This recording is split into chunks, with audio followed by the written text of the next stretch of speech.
Bom dia, meus amigos, minhas amigas. Eu estou com uma certa preocupação, né, do que vai ocorrer aqui no país, né, em relação à política de preços da Petrobras. Existe uma disputa muito grande, me parece, né, que está ocorrendo, né, hoje em relação a isso. Então eu vou lembrar um pouco do passado recente da história da empresa, né, para ver se a gente consegue retirar algum ensinamento disso, né? No primeiro governo da Dilma Rousseff, acho que 2010 a 2014, né? Eu entendo que as coisas estiveram muito bem conduzidas, né? A Petrobras, ela realmente subsidiou combustível no mercado interno e causou muita revolta, né, de importadores, né, de investidores, de bolsa de valor, né? E isso trouxe uma série de notícias, né, e notícias mentirosas, dizendo que a empresa estava tendo sérios prejuízos e depois até inventaram que ela estava quebrada. Foi a maior mentira que eu chamo da mãe de todas as mentiras. Na verdade, a empresa, se vocês olharem, os balanços estão lá publicados, quem quiser vai lá e vê.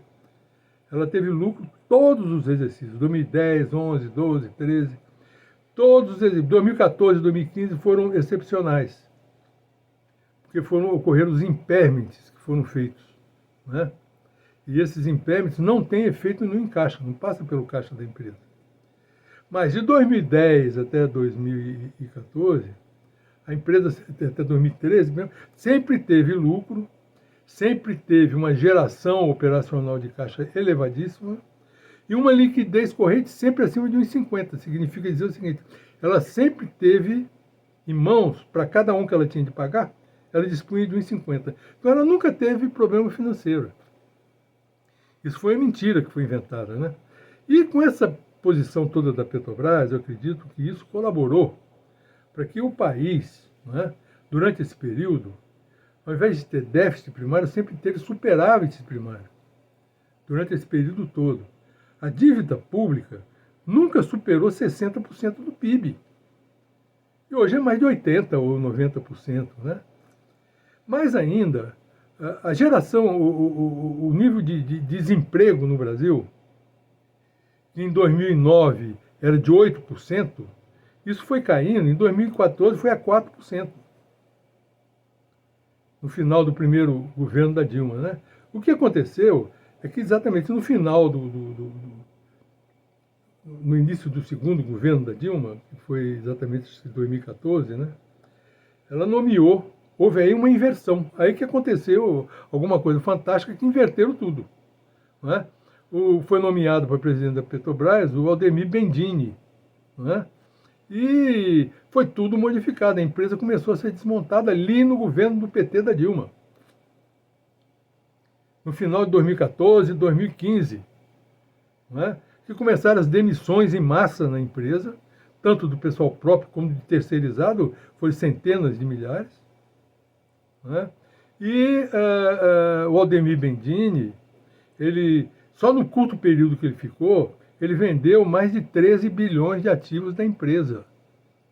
E fez um plano de negócio para o período 2015-2019, que já previa a venda de mais de 57 bilhões de dólares de ativos da Petrobras.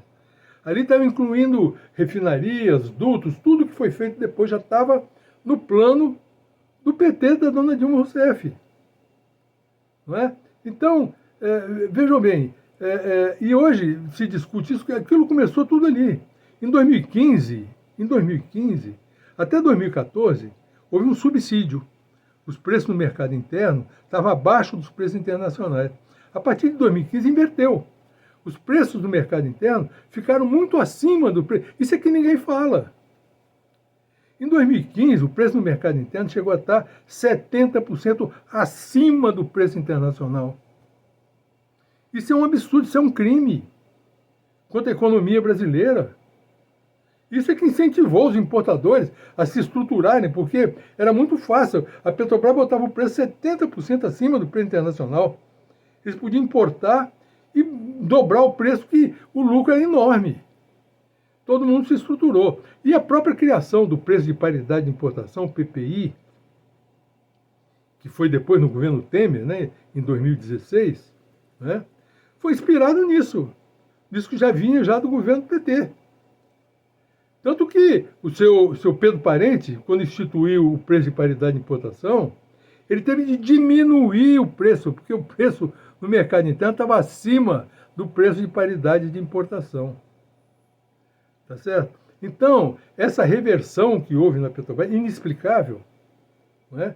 E o pessoal do PT quer jogar isso para baixo do tapete, como se isso não tivesse ocorrido. Está entendendo? Isso faz parte da história da Petrobras. Isso não pode ser negado. Esses números estão todos lá. Daqui a 50 anos esses números vão estar lá. Não adianta querer jogar para baixo do tapete esses fatos. Não é? Então, hoje, o que a gente vê com o novo governo do presidente Lula, e que entrou, pelo menos no discurso, né, com toda boa intenção, e dizendo que iria abrasileirar os preços, não é? Isso não foi feito até agora, até o momento não foi feito. Tá certo? E nessa última semana, né, um jornalista conhecido como Lauro Jardim publicou um artigo dizendo que agora, nessa semana agora que vai começar, a Petrobras vai reajustar os preços do diesel e da gasolina. Não é?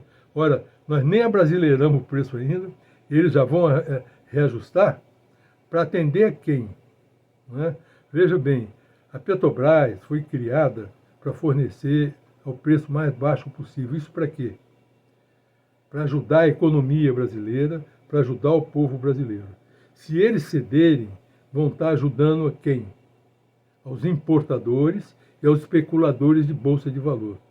Nós vamos esperar, nossa expectativa, nossa torcida, é que realmente o Brasil comece a se defender e a trabalhar para assuntos da sua própria crescimento econômico. Né?